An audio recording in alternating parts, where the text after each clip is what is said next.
The population has been overwhelmed by the news of COVID. We have incredible infectiousness because it's a very infectious virus. And then we have a small proportion of patients who die. And it's true that those who die are predisposed in some ways. They have heart disease, lung disease, they have diabetes, so they cannot fight infections. But within that whole context is that immunocompromised host.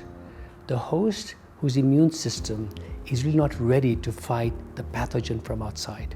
So you can imagine that if you have heart disease or lung disease and diabetes, and then you have cancer, and I've given you chemotherapy to fight your cancer, but the chemotherapy causes even further immunosuppression, you certainly are going to be at higher risk. We do not know the data though.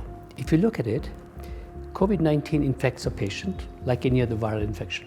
You get the flu symptoms, headaches, bony ache, cough, etc. And 85% of patients will do well with a transient infection. The other 15 get sick, and nearly about 10% of those get really dog sick, and they get into the ICU. Those who get really sick, that is not directly related to the virus.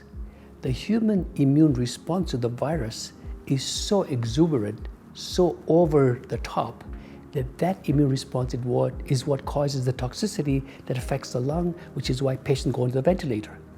So you would say, if you're immunocompromised, your fight against the virus will be tempered because you don't have much machinery to begin with. So we may not see as many patients on the vent, but we will certainly see many more patients getting infections with COVID.